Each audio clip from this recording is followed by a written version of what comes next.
Salam sejahtera dan salam seruakku sayang Buletin UKAS edisi malam 27 Ogos 2021 bersama saya Viviana Lenaigai. Tumpuan berita, Perdana Menteri Datuk Seri Ismail Sabri Yaakob mengumumkan pembentukan barisan Kabinet baharu pada Jumaat selepas mendapat perkenan yang di-Pertuan Agong Al-Sultan Abdullah Riayatuddin Al-Mustafa Billah Shah. Dalam senarai barisan Kabinet baharu itu, terdapat 8 ahli parlimen dari gabungan Parti Sarawak GPS yang dilantik menganggotai Jemaah Menteri di bawah pentadbiran Perdana Menteri ke-9.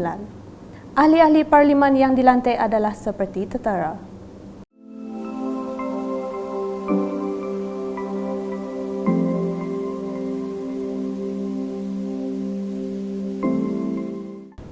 Semasa melakukan pengumuman tersebut, Perdana Menteri memaklumkan tugas utama Kabinet yang dibentuk kali ini adalah untuk menangani COVID-19 dan memulihkan semula ekonomi.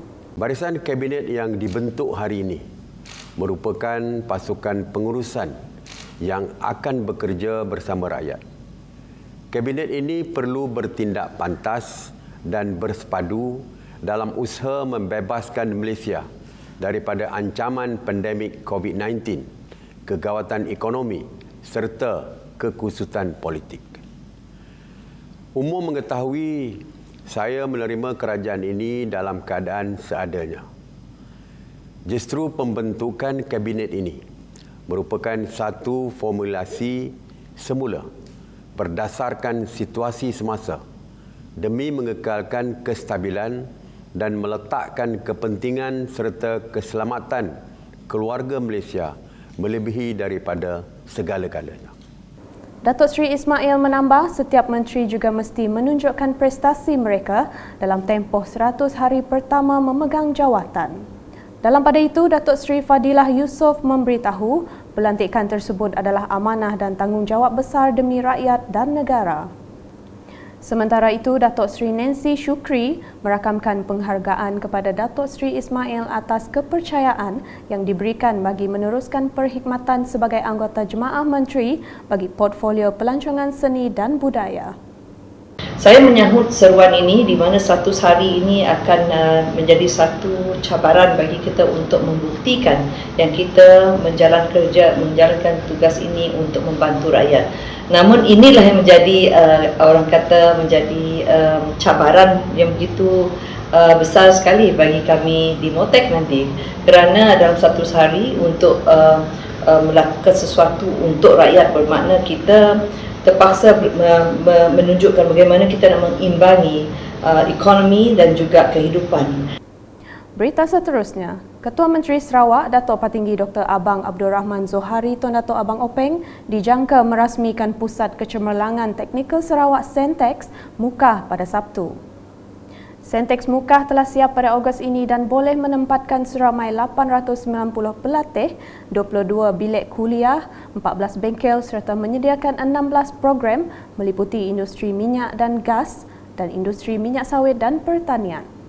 Pusat tersebut juga menyediakan kemudahan infrastruktur seperti hostel untuk pelatih lelaki dan wanita selain menyediakan kemudahan lain seperti dewan makan, dewan serbaguna, kemudahan rekreasi serta sukan, kuartus kaki tangan, bangunan pentadbiran dan pondok pengawal. Pembangunan Sentex itu merupakan hasil ilham yang di-Pertua Negeri Sarawak Tun Pehin Sri Abdul Taib Mahmud dan bekas Ketua Menteri Allahyarham Pehin Sri Adnan Satim dan diteruskan oleh Datuk Patinggi Abang Zohari dalam melahirkan generasi Sarawak yang berkemahiran pada masa depan. Selain Mukah, Sentex turut mempunyai cawangannya di Lunduk, Dalat, Lawas, Betong dan Kuching yang merupakan ibu pejabat Sentex. Berikut pula, Lembaga Pelabuhan Bintulu BPA menyerahkan sumbangan sebanyak RM1 juta kepada Tabung Bencana Negeri Sarawak bagi membantu kerajaan negeri menangani pandemik COVID-19 serta program vaksinasi yang sedang giat dijalankan di negeri ini. Sumbangan tersebut telah diserahkan oleh Pengerusi Lembaga Pelabuhan Bintulu, Datuk Robert Lawson Chuat, kepada Ketua Menteri Sarawak Datuk Patinggi Dr. Abang Abdul Rahman Zohari, Tun Datuk Abang Openg di Wisma Bapa Malaysia di Kuching pada Jumaat. Sejurus selepas itu, Perbadanan Kemajuan Perusahaan Kayu Sarawak Pusaka pula menyerahkan sumbangan sebanyak RM2 juta untuk tabung bencana negeri Sarawak yang diserahkan oleh Pengurus Besar Pusaka, Hashim Bojet kepada Ketua Menteri. Turut hadir untuk menyaksikan penyerahan tersebut ialah Timbalan Ketua Menteri Sarawak merangkap Pengerusi Lembaga Pengurusan Pusaka, Dato' Amar Awang Tengah Ali Hassan. Manakala di Padawan, Menteri Muda Pengangkutan Sarawak yang juga Adun Mambong, Datuk Dr. Jerib Susil menyantuni penduduk Kampung Punau dengan menyerahkan bantuan makanan berikutan pelanjutan Perintah Kawalan Pergerakan Diperketatkan PKPD di kampung berkenaan sehingga 31 Ogos depan. Bantuan tersebut diserahkan melalui Pejabat Pusat Khidmat Masyarakat Dun Mambong kepada 221 ketua isi rumah di kampung tersebut. Untuk rekod, bantuan tersebut merupakan bantuan makanan basah fasa kedua bagi meringankan bebanan penduduk di situ yang terjejas akibat PKPD.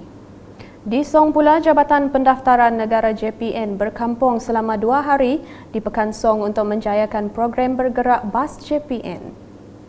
Program yang bermula 26 Ogos itu mendapat sambutan baik daripada penduduk tempatan khususnya bagi mereka yang menukar kad pengenalan yang rosak, membuat kad pengenalan umur 12 tahun, pendaftaran lewat kelahiran dan urusan berkaitan yang lain. JPN turut menyediakan perkhidmatan mobile offline iaitu unit bergerak JPN yang memberi khidmat untuk penduduk di pedalaman yang tiada liputan telekomunikasi.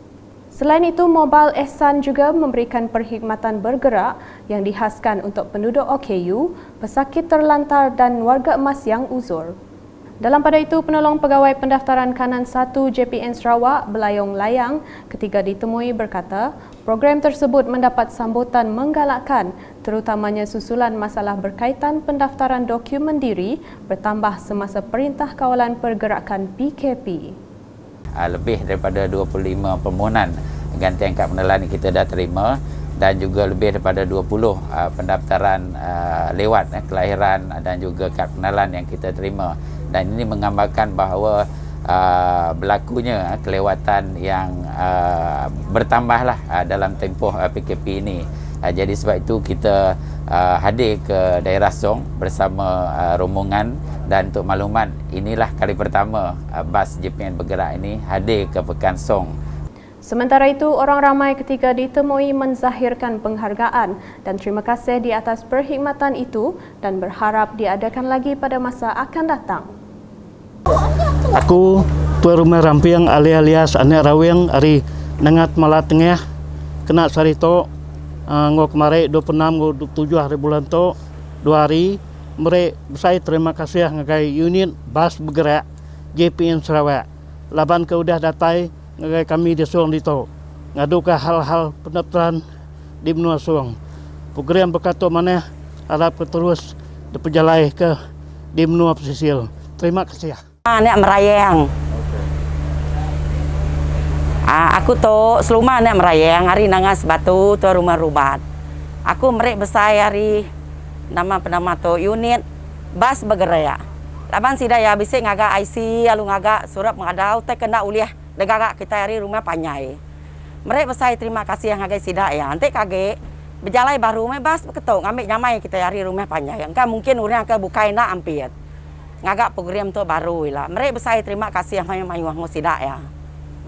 Sekian edisi malam bersama saya Viviana Lena Igai dan kru penerbitan. Berita lebih lanjut boleh didapati di semua platform media sosial UKAS termasuk portal ukas.sarawak.gov.my dan pastikan anda subscribe UKAS Channel di YouTube. Salam UKAS.